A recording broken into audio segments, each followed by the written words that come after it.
Okay,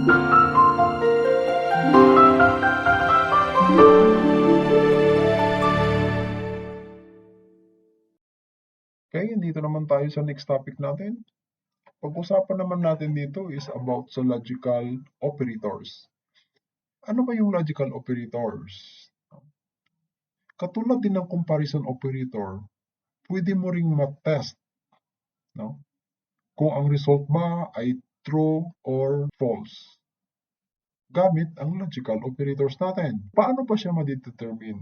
Papakita ko sa inyo yung pag-aralan natin na example ng logical operators. Meron lamang tayong tatlo na ginagamit pagdating dito. Based sa previous example natin, meron na tayong variables na naka-declare. Ano-ano yung mga logical operators natin?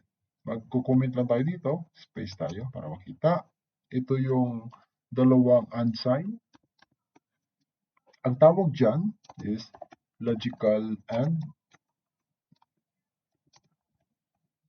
Next. Ito namang isa, yung dalawang bar. Then, ang tawag naman dyan is logical OR. Another one, tinatawag natin na yung exclamation point, tinatawag natin na logical NOT. Unahin natin itong logical AND. Ang logical AND, ito yung nagre-return ng true if yung dalawang statement mo ay true. Ganon. Klaro yun. Yung dalawang statement mo dapat ay true para yung magiging result nito ay true din. Example, lagyan natin dito, cout. Yan. Pasok natin dito. Yan. Yung dalawang condition natin ay true. Tingnan natin. Num1, sabihin natin dito, is equal to 5. Gagamit tayo ng and. Then num2 is equal to 3. Yan. Saan dito yung dalawang statement? Okay. Yung first statement natin ay yung num1 is equal to 5. Ang second statement natin ay yung num1 equals to 3. Ngayon, ito naman yung logical AND natin. Ang AND natin, titingnan nyo, parang multiplication yan. Pag 0 multiplied by 0, the result is 0. Pag 0 multiplied by 1, the result is 0. 1 multiplied by 0 is equals to 0. 1 multiplied by 1 is equals to 1. So, hiran natin para makita natin yung result. The result is 1 because the statement is true. So, ganon. Napatunayan natin na itong dalawang statement na ito ay true. Pagpalitan natin ito, lalagyan natin ito ng 4. Kasi ang num1 kasi ay hindi equal to 4 instead of 5. Ibig sabihin, ang statement na ito ay false. Even na ito ay true. Ibig sabihin, condition lang natin dito ay 0 multiplied by 1. The result is 0. Expected na yung magiging output natin dito, nag-expect tayo ng 0. So, ayan. Yan yung actual na gamit nito. Tandaan natin na dapat yung dalawang statement ay true para maging true din yung result. So before tayo mag-move sa next na logical operator, baka magtaka kayo bakit dalawang open at saka close yung nilagay ko. Ito naman is hindi naman actually directly na nagmamatter. Actually, pwede kong tatanggalin yung isa. Kasi nga, nakapasok naman sila sa dalawang open at saka close parentheses. Tapos, ang nasa loob nito is another comparison operator. Pero maliban dyan, meron din dito. Pero hindi ko na ito sila dapat ipasok na katulad nito. Kasi automatic na yan, that is considered na nakapasok na sila or identified na yan sila na magkukumpare ka ng dalawang value. Yan. False pa rin.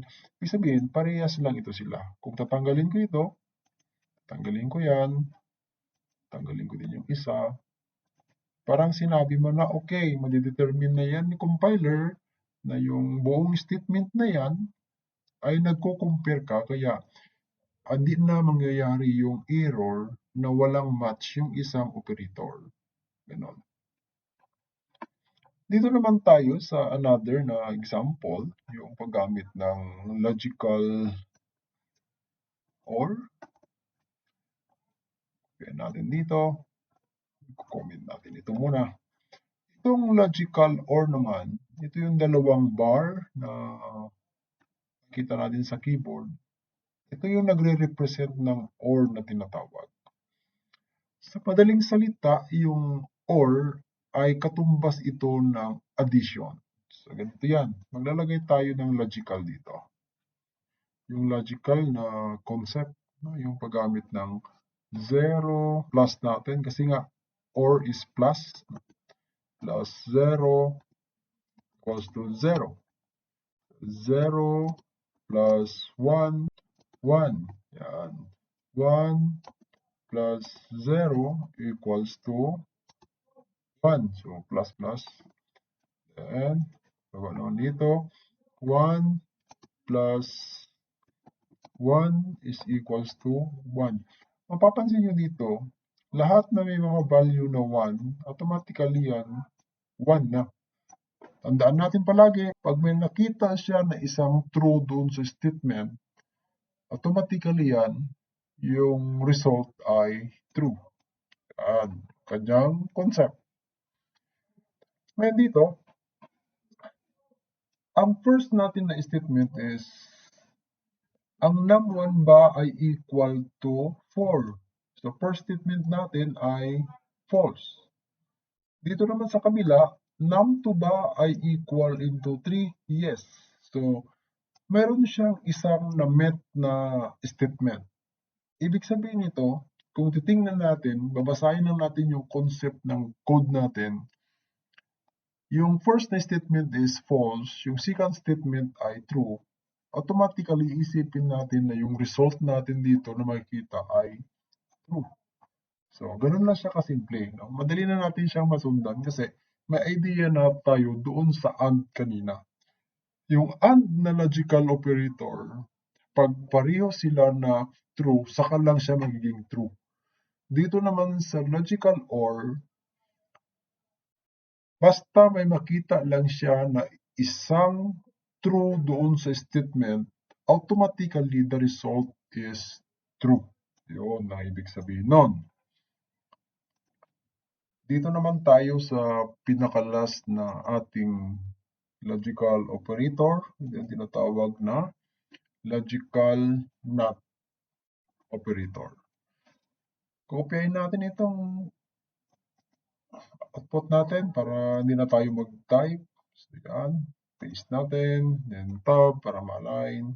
Comment natin itong example natin. Yung NOT operator ay nilalagay ito dito sa unahan ng ating dalawang statement na kinukuha natin kung ano yung result. So dito, lalagay natin sa dulo. Ibig sabihin, itong dalawang statement na ito, babaliktarin niya lang. No? Yung original na statement, kung ano yung output nito, based doon sa previous, babaliktarin niya lang yan. Halimbawa dito ginamit natin ng OR, alam natin na yung result nito is true or 1 dahil nga itong statement na ito kanina ay false, tapos yung statement naman sa kabila ay true, the result is 1. Ngayon, nilagyan natin ng not. Para sinabi ko, okay, 1 yung value mo, sabihin ko, okay, not. Ibig sabihin, i-return niya lang na 0. I-run natin ito para makita natin yung result. Yan. Alam natin na binalik niya lang yung result kanina. Ngayon, napakadali lang siyang gamitin. Ang problema lang natin ngayon dito is paano yung implementation nito pag sa actual na programming lang. Huwag tayong mag-worry doon. This time, alamin lang natin yung syntax kung paano siya ilagay sa code. Then sa incoming natin na mga activity, incoming natin na coding, malalaman natin kung ano yung eksakto na gamit dito based sa mga scenario na mga problems na ipipresent natin. Okay guys, hoping na lahat ng klase ng mga operators is na-discuss na natin, from arithmetic operators, assignment operator, comparison operators, at saka yung mga common operators na na-implement natin, na ibigay ko na. Tandaan lang natin ang bawat gamit nito para pagdating sa implementation, alam natin kung saan natin siya ilalagay at saka ano yung eksaktong syntax ito. Thank you guys for watching.